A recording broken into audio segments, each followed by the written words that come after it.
I've actually had the privilege of working with the Alumni Association on a couple of different programs in the past. So if you checked any of those out, we're going to lead in a little similarly, but then we'll go off on one of my favorite topics, which is LinkedIn. All right. So I think that one of my favorite ways to frame things is what I call, so what, who cares, why bother? It used to be that when I was a baby publicist, you'd have to kind of answer all three of those questions before you got hung up on by the New York Times. You had to give them kind of a real impetus for talking to you, wanting to interview your client, wanting to feature their products or services. And so I like to kind of use that framework in some of my presentations. So when it comes to thought leadership, right? Whether you are an individual, whether you are a business owner, whether you are, even a volunteer, right? You are an expert in what it is that you do. And leading with that expertise can really, set you apart from the pack, right? So the so what of that is that it used to be that a handshake was that first impression way back in the day. I know I'm dating myself now, but if you had that kind of limp, sad handshake, then people would remember you and they'd judge you for it. Now that handshake is really your digital footprint, right? It's what people are finding when they're going to your website or your company's website. It's what people are finding when they're looking through your social media feeds, your LinkedIn profile. If you've been featured in the press, for good, for bad, or for different, those are the things that people are going to find when they're looking for you online. And so, taking control of that narrative is such an important and often, a pretty straightforward thing to be able to do. So who cares, right? People that are looking you up care. And who are those people? Those are potential employers. Those are potential employees, clients, customers. Everybody is really, doing that sleuthing before they sit down with you for an interview, for a client pitch, for whatever reason that you're sitting down to meet. And why bother? I don't know about you, but I'm not employable by other people as an entrepreneur. So I am in this for the long haul. But if you really think about it, nobody has those 50-year jobs anymore with the gold watch at the end of the road, right? We're all out there advocating for our own brand, advocating for, our expertise that we bring to the table, and really, taking control, if we're smart, I think, of that narrative and what that looks like, and making it work for us, right? So what is thought leadership? I know there's a lot of, expressions that, especially I think people in marketing and PR will throw around. So I like to give a little bit of a level set on that, and kind of just explain how I think and how our agency kind of thinks about thought leadership. And really it is that thought leadership is a critical business strategy. It's a way to set you as an individual or you as a company apart from the competition. And I think the most important thing is that you also then become kind of sought out and essentially benefit, typically financially. I mean, that's the name of the game in business, right? It's a bottom line. It's a bottom line proposition. And so the idea about thought leadership and about visibility is that you should do it in a really thoughtful and strategic way that does benefit you at the end of the day. So what are those buckets, right? Earned media. In fact, I think we talked a little bit about this. I think I did a whole session on this with Marilyn, all about kind of earned media. So how do you get featured in the press? What does that look like? That's kind of one bucket under thought leadership. The other one, which I know we talked about, was original content. So what is that? That is bylines and articles. That's blogs. That's your website, right?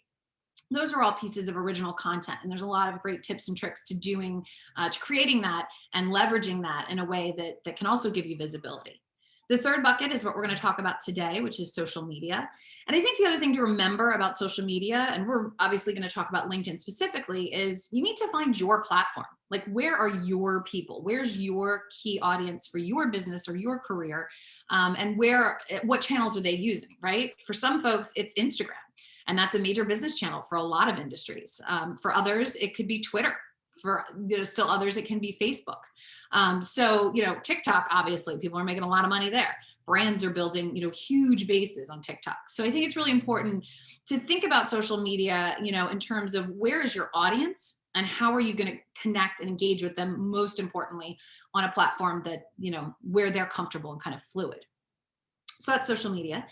And then the last piece is speaking and presenting. A lot of that is all turned virtual. And there's certainly a lot of opportunities for you to get out there, in events like this with the Alumni Association, leveraging your expertise for greater visibility.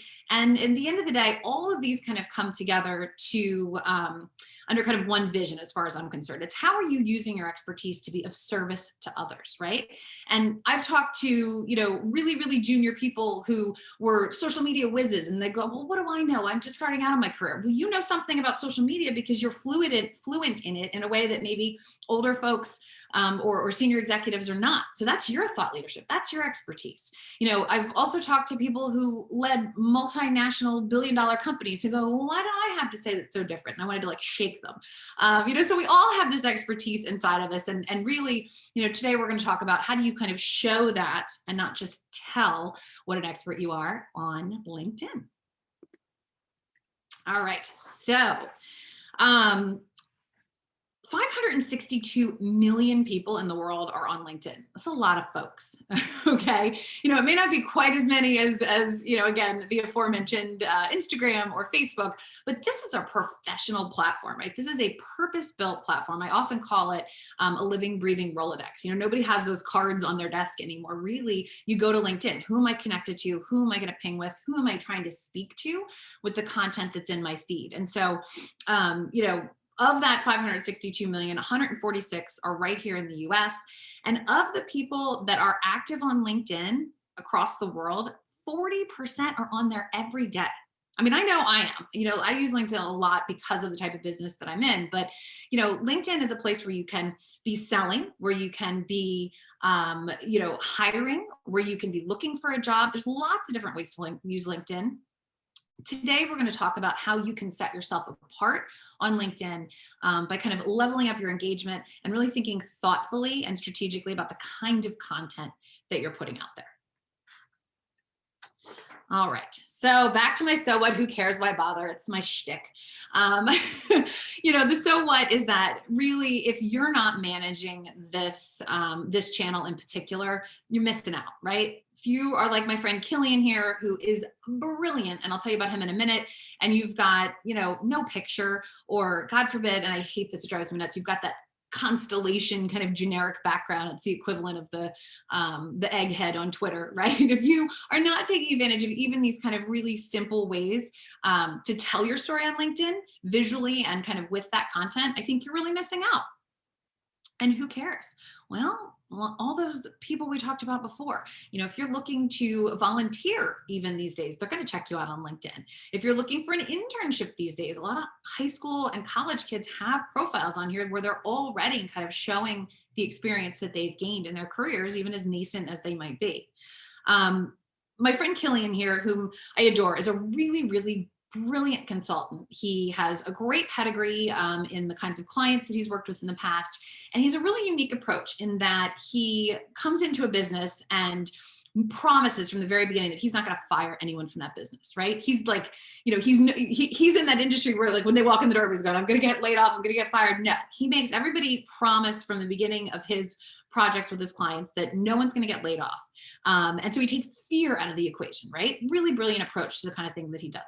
Do you see any of that reflected here? Not really. Jennifer, on the other hand, I actually don't know Jennifer, but when you are on LinkedIn and consultant comes up, because that's what, Killian has himself listed here as, other people, it's like Yelp now, right? They're listing your competitors next to it. So Killian's profile is what I was looking at, but Jennifer pops up. So I'm looking at Jennifer.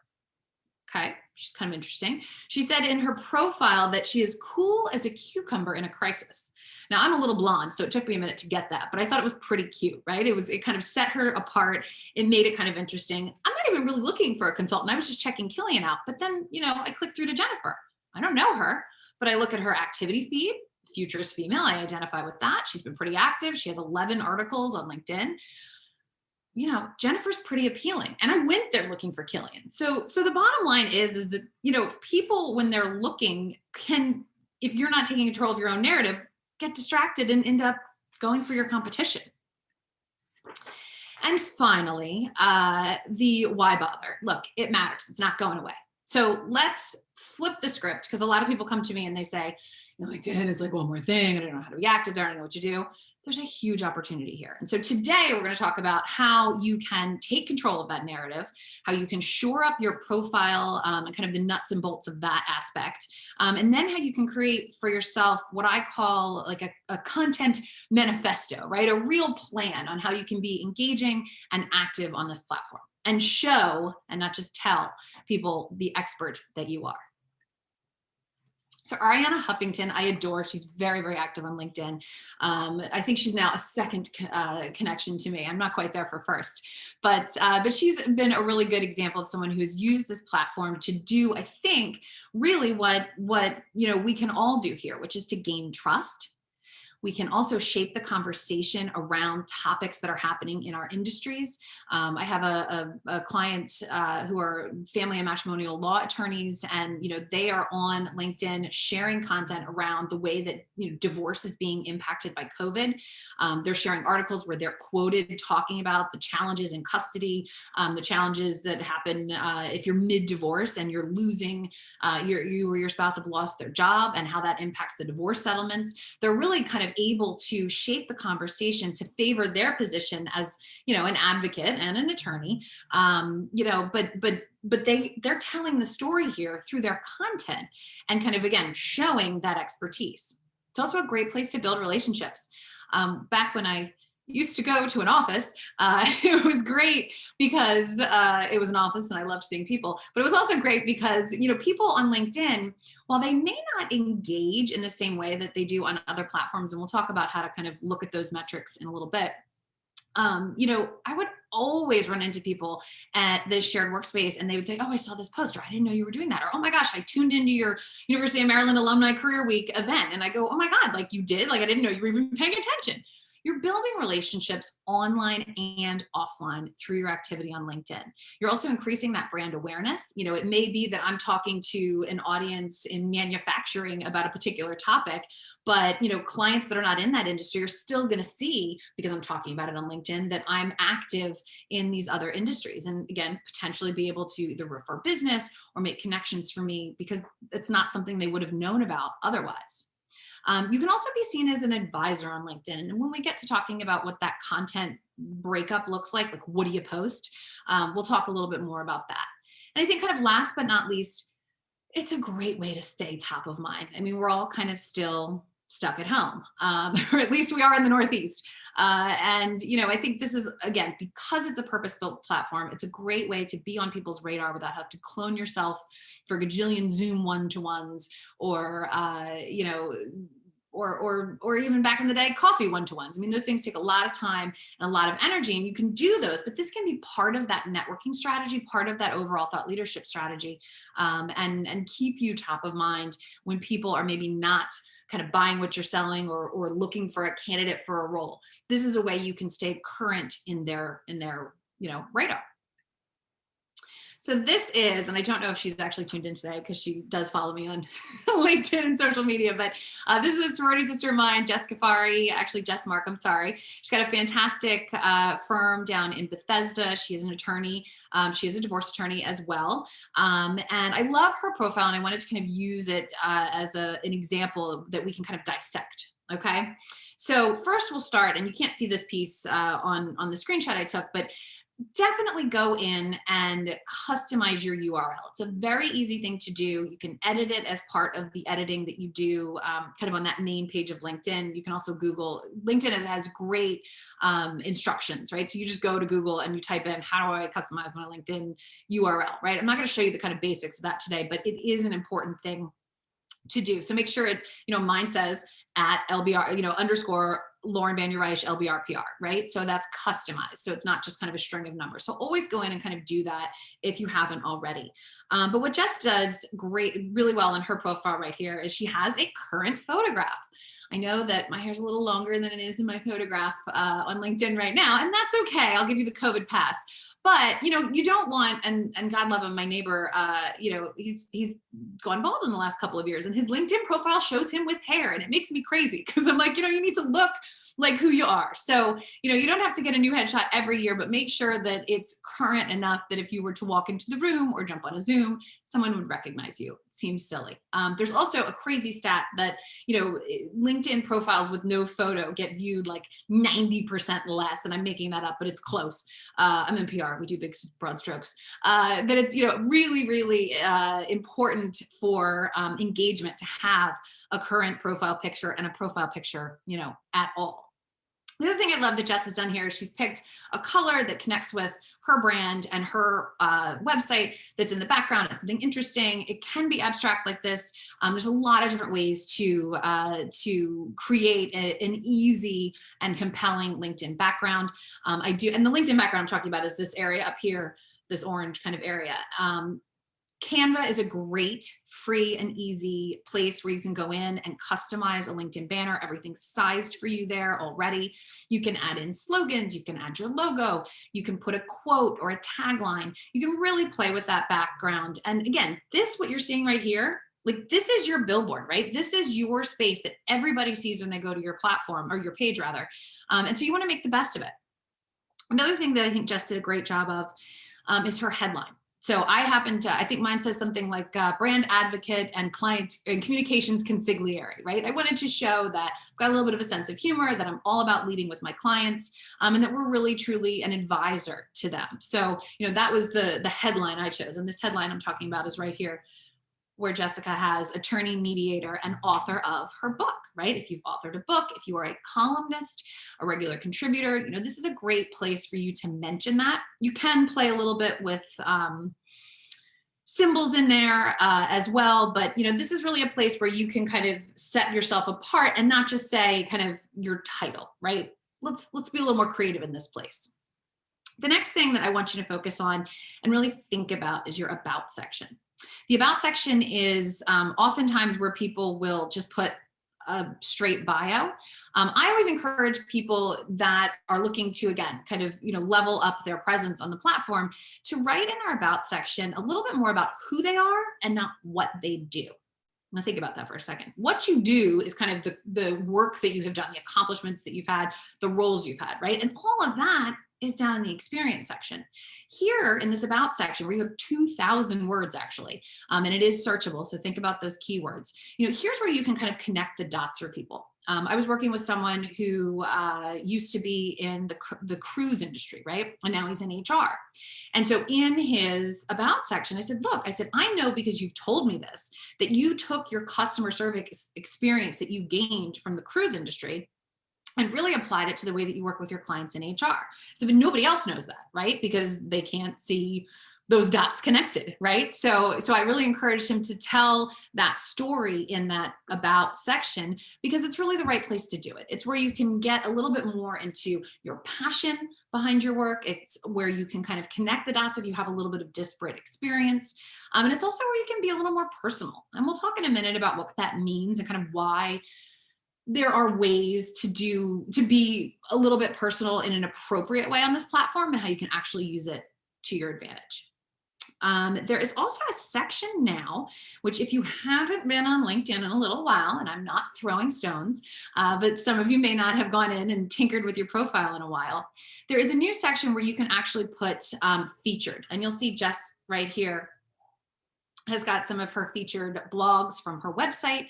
I also know she's a contributor to certain publications down in Bethesda, and she is really good about updating that featured section site. That's where your latest and greatest should go. You can put presentations in your featured section. You can also, put podcast interviews. You can put case studies. That's another great place to put case studies. You can put really anything, and they'll give you a drop-down menu of the types of content that they allow you to put in there. But the featured section is just, again, it's a latest and greatest, and it's a great place to back to showing, to show folks your work, show people your thought leadership, your media hits, your blogs, and not just tell them you're really good at what you do. In the experience section, I think the biggest piece of advice that I like to give in the experience section, and I think what people sometimes miss is that you want to show progression. I think the whole idea in the experience section is to, everybody has those first couple jobs and those are important, right? But as you get further in your career, they may be less important, right? If I've been in business for myself, or I've been an executive or a senior, manager for X amount of years, and I've had 4 or 5 different roles underneath that, at different companies, maybe I'm going to tighten those up a little just so they're showing how the accumulation of my expertise has kind of gotten me to this big role where I've been now for the, the most recent future. So I always encourage people to creatively list out those really key responsibilities and roles, but also think about how you're connecting the dots and showing everybody why you have arrived at this kind of latest level of your career. And then for skills, a lot of people ask me about skills. I don't think you need to go nuts and go down the rabbit hole and have like 10 gajillion skills. I think pick the ones that are most relevant to the work that you're doing or the work you want to be doing, and make sure that you do include some. Same with endorsements. I don't think it's a must-have.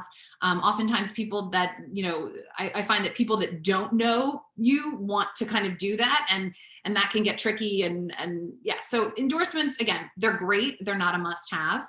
One thing that a lot of people do miss though on the profile section is make sure you include your volunteer work.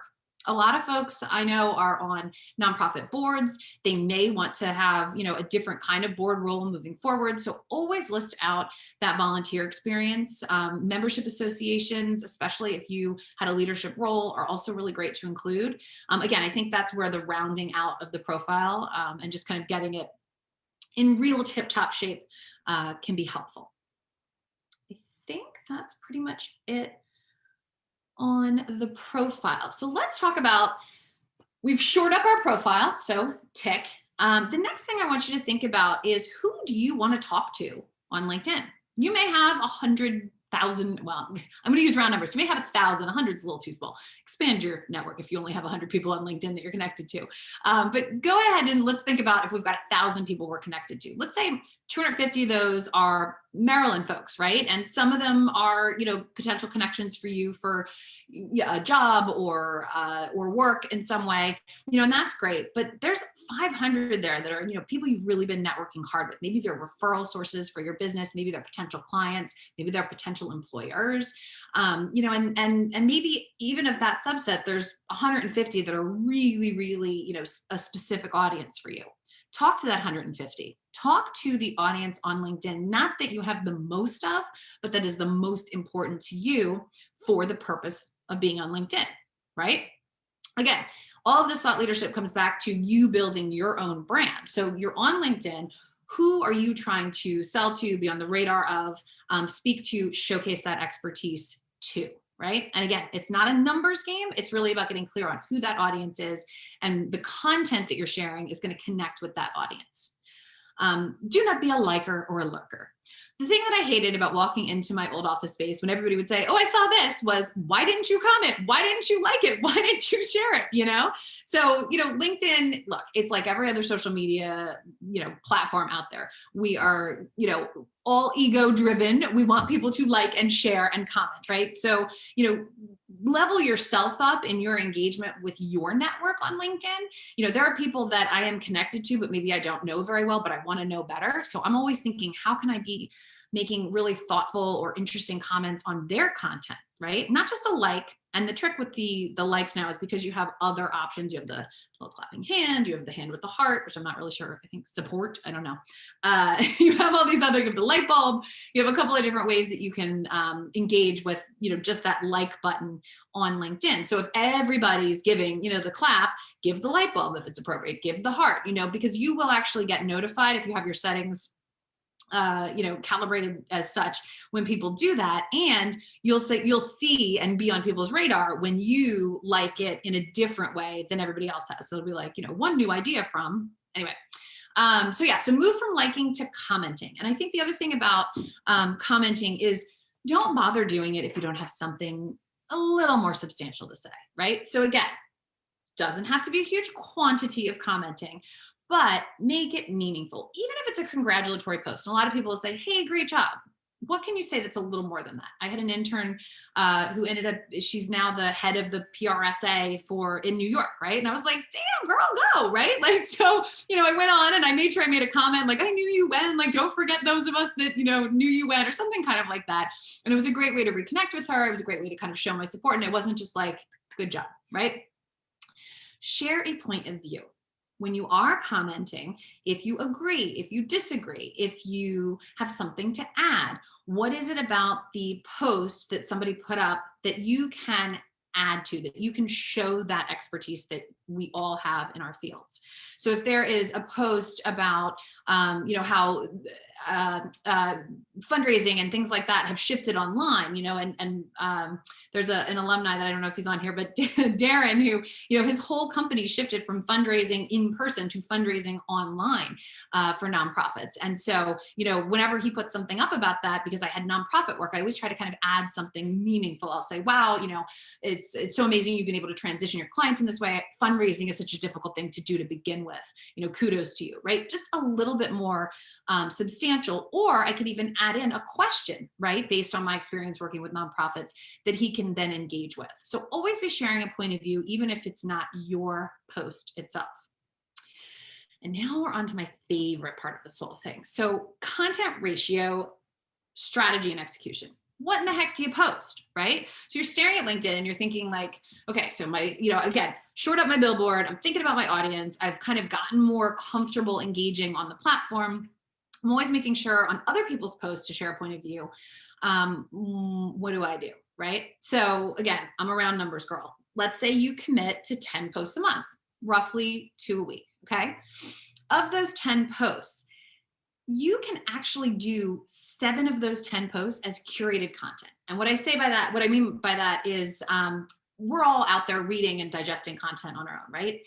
If you read something on Harvard Business Review that you think is really interesting because it is in it's like all about leadership and you are a leader in your company, post it and tell us why. What did it miss? What did it get right? What did it get wrong? What would you add to that story? So if the whole thing about leadership is all about, leading as with emotional intelligence, let's say maybe you don't agree. Let's say that you actually think that leading by example is just as important. Put it up there, let people kind of see that you have a different perspective on it. Or let's say you know more maybe than this article has covered about leading with emotional intelligence. What else can you add to it? How can you show everybody that expertise and not just tell them? Another great way to break out your content ratio, and I'm going to check my notes here. So curated news is a great one. Putting up news from your company. A lot of companies on their company page will share news, and that's great. But again, if you're going to reshare that news, or if you get a feed from your organization that gives you kind of X amount of posts to repost, make sure you're making it different. Because if you work at Capital One and you and every other banker at Capital One are all getting the same fodder, then you're probably somewhat overlapped in your network maybe, and then you're putting up like the exact same thing that they're putting up, and it's just kind of like bad form. And then it becomes kind of spammy, right? Then it becomes in your feed, you're just scrolling through like, oh my God, I've seen that picture and that post like 3 times because I'm connected to like 3 different bankers at Capital One. And like, it kind of loses meaning.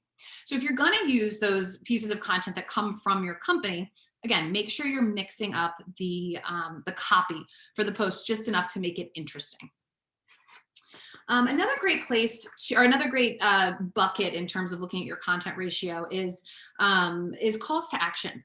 It used to be that I would say you want to engage with people in real life. Well, we've lowered the bar, like most people have in COVID. And let's say we just want to engage off platform, right? Even if you're attending, maybe you're not even speaking at an event, but if you're attending a webinar or a practicum or even a social event that has a networking component to it, and you post about it on LinkedIn because that core audience of people that you're trying to engage with might be interested in also attending, it's a great way to take conversations off platform. You've moved it then that engagement with that person off LinkedIn. Now you're on a webinar together. Maybe it spurns an email chain or a coffee follow-up over Zoom. You can kind of create some momentum by getting people to engage with you off of LinkedIn as well. The last area that, and then again, original content. Original content is a huge thing to be able to post on LinkedIn.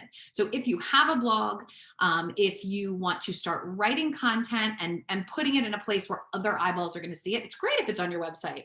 But then you have to bring the eyeballs to the website. And if you attended my content talk, it's much easier to place your content out in the world on a platform like LinkedIn, in a media property, somewhere where other people are kind of putting, and other businesses are putting time and resources into driving eyeballs and driving attention to that content.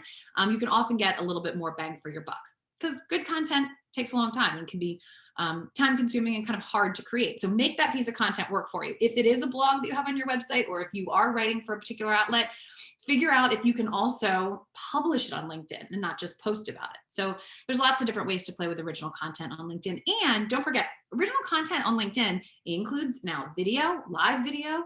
It includes infographics. I mean, literally anything you post on LinkedIn that you've created is under that original content bucket. And so you can get really kind of creative with that. And again, not spend a ton of time on it, but make a piece of content like that you may already be using in your day-to-day in your business or your job, and leverage it on LinkedIn. And then the last bucket that I like to talk about when it comes to looking at that overall content ratio is passion projects, or kind of your philosophy about doing good business. So this is the place where it is appropriate, I think, to get personal. When I say get personal, I'll give you kind of two examples. There is a presentation coach, an executive presentation coach that I know, and she posted a blog that was also on her website, but she posted it on LinkedIn, so she made it work for her. And it was all about, her husband's undergoing cancer treatment, and she went to the drugstore to try to get this prescription filled, and it was very challenging. And she was talking about how interacting with people where you can't see their face, where you're, wearing a mask, provides such a communication challenge, right? And so as a communications professional, she told a very personal story. She rounded it out with, kind of great tips on how to overcome those kind of obstacles, related it to the challenges that we all have, even communicating over Zoom where we're not in person with each other, and really connected the dots for people. She also told a beautiful story that made me feel like I knew her a little bit better, right? So she was really kind of thoughtful about making it a great piece of content that did connect back to her business. And I'll give you one other example because I love this one. There's a gal who is the second generation family business owner, CEO, and her company makes like ball bearings and hinges and like kind of like not the sexiest stuff. It's good, great business, booming business, but it's ball bearings and hinges. And she also happens to have run away from the family business to California back in the day and trained as a dancer under Martha Graham, and really kind of had this passion for dance. Well, ultimately she came back, she took on the CEO role, but she would still talk about her dance past, like in kind of conversation. And I said to her, I said, why don't you find a way to work this into, we were talking about LinkedIn. And I said, why don't you find a way to work that into your LinkedIn post? I said, I think that's something really memorable about you. I think it's something that, people would resonate with and kind of like to know. And I think, truthfully, she would talk also about how dance connected to, the rigor and the discipline and all the things she learned from her dance training connected to the way that she led. And I was like, this is a no-brainer. And she was really like, I don't know. So we finally found a really great piece of content that she could share. It was a profile of some prima ballerina talking about those same kind of things, talking about rigor and discipline and how, dance shaped who she was as a person. And I was like, we found the piece, right? So she was able to share this great article. She was able to connect the dots to who she is as a leader, how dance impacted her, and just make it really memorable. So, these are the places where I think it's really okay to get a little personal on LinkedIn. I think it can be to your advantage, and it can also be that other differentiator that sets you apart. I would also encourage you, talk about your volunteer work on here in more than just your profile. Again, these are the things that people are going to remember about you, that are going to allow them to engage with you in a meaningful way off platform. So you're always leading with your expertise, but don't be afraid to be a person. All right. So, yes, I think we're going to talk about that here. Two other things to remember that I think are very important is always check with your company on their social media policy. Sounds like a no-brainer, but especially in certain industries, it's really, really important. So maybe I should have led with that, but always begin at the beginning, which is kind of checking that policy, making sure that you're adhering to that. And if your company doesn't have one, run that up the flagpole. I think in this day and age, it can sometimes be overlooked, although it shouldn't be. And depending on the size company that you're with, that might be something that maybe you could even lead the charge with if that's your area of expertise. But I think the big thing with LinkedIn and almost across all social media, the golden rule is to be consistent, right? You want to create this manifesto. You want to create just this, this short document. Maybe you keep it up on your wall at your desk. Maybe it's just a post-it, but you want to have on there kind of an idea of what that content ratio looks like. What are your buckets, right? What are the topics? And mine are over here. Mine are thought leadership, entrepreneurship, women in business. I'll always talk about my clients because I'm in PR. I will talk about leadership, communication, and then anything that I'm kind of working on personally. Again, whether it's a talk or an event or something philanthropic. So I've got my do list right there, and I also have my don't list. There are certain topics I'm not comfortable getting into on LinkedIn in particular. Again, we all have our third rail topics that are kind of obvious, but think too, are you going to make sure that you never engage with a piece of content that features a competitor? That's something to think about. That is something that I actually make a practice to do. If I'm looking at a great article on communications and thought leadership, but it's written by another PR firm, it's off the list. So, I think knowing under that kind of manifesto umbrella, which is just a fancy word for best practices or standard operating procedure document, but really kind of have that idea of what is the cadence. How consistent are you being with that cadence? If you set out to do 10 posts a month, stick to it, right?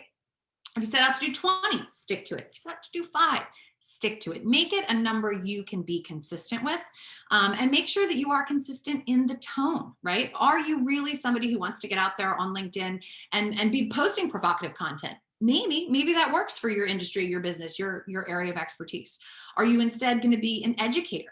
Are you going to be someone who really wants to come with really, hardcore educational type of articles, maybe content from your firm or your company?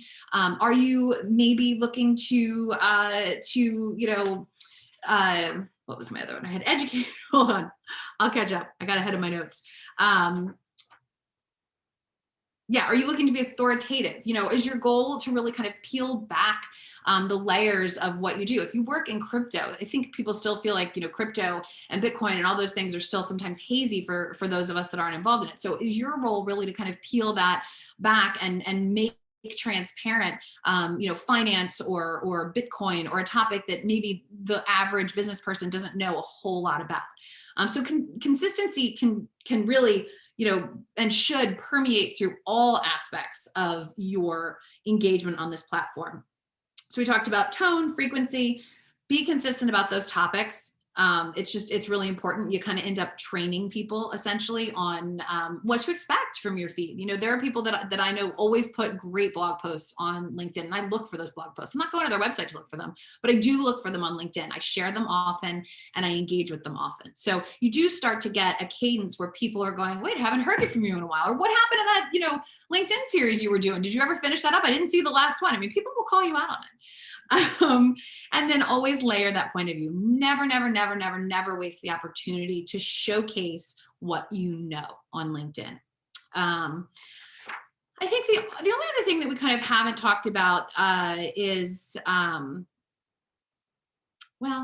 guess we've talked about pretty much everything. I think the last thing for LinkedIn that I think always you should remember is that, it needs to be a reflection of who you are offline, right? Your digital footprint in general should reflect who you are offline. I was actually pitching a very famous salon in New York City, and to go to this salon was this whole experience. This guy was like a master of color and I mean he was kind of I'm not going to name names, but he was a really name person in the industry and a pioneer in hair color and all this other good stuff.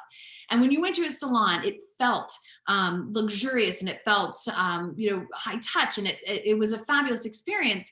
But when you engaged with that brand online, with their website, with their social media, a little less so for him on LinkedIn, but when you engaged online with that brand and that real true expertise, it didn't reflect what that in-person experience was. And that's a consumer kind of example, but I think, look, the idea is that you want a strong and consistent, firm handshake on your LinkedIn platform and on your digital, on your digital footprint. And that is, just as much as, what people are going to judge you on as they would the actual handshake, which hopefully we'll be able to get back together and do at some point. So I think for social media and really for LinkedIn in particular, always see it as an opportunity. I know a lot of people can feel like, oh, it's one more thing I have to do. But, I hope today I've given you at least a little bit of an easy and digestible kind of roadmap, for how you can, bite off what you can chew. Because again, that number one golden rule is to be consistent. Be consistent in who you are online and offline. Be consistent in your tone, your frequency, the quality of your posts, and in always sharing that point of view. Otherwise, don't bother. And, I remember what I was going to say. In terms of metrics, there's two things that, are we good on time? I put away my, just do it. Well, get started. And that's me. But the one thing I do want to say before we open up to questions is, for metrics, there's a couple of different ways you can measure metrics. You can look at your engagement in terms of how many people you are connected to and how many combinations of likes, comments, and shares you get. And that'll give you a percentage of engagement, right? And they say that anywhere between between 3 and 5% is actually good engagement numbers. If you're getting consistently in like 1 or 2%, look at the kind of content that you're posting. Is it really speaking to your audience? Do you need to expand the group of people that you're talking to on LinkedIn? Like, are you connected to all of the people that you really want to be speaking to in that core audience? If not, do a little bit of digging, do a little bit of connecting on LinkedIn to expand that core audience you're talking to. And then you also will see in your feed, no one else can see it, you can only see it, that views number. And it appears kind of at the bottom of that dashboard on a post where you've got your likes, comments, and shares. It'll also say X amount of views. Now, this is a tricky one because it's harder to manipulate because it's really all about the LinkedIn algorithm. But what I tend to use it for, and what I advise my clients to use it for, is if you're getting served up by the algorithm for certain kinds of posts and certain kinds of topics, you want to do more of that, right? So a lot of times if I post like real rah women in business, sometimes they don't get the most engagement, which annoys me. And I will still post about that because that's what I believe in. But I know that I'm going to get really good engagement if I'm posting about the power of a newsletter, or the power of a good piece of original content. So, those are the ones that my network tends to respond to, and then LinkedIn continues to serve up. So that's just kind of one other metric to look at, so that as you're doing this, you're getting an idea of how successful you've been and how many people are really kind of responding to, and frankly, how the platform is responding to the content that you're serving up.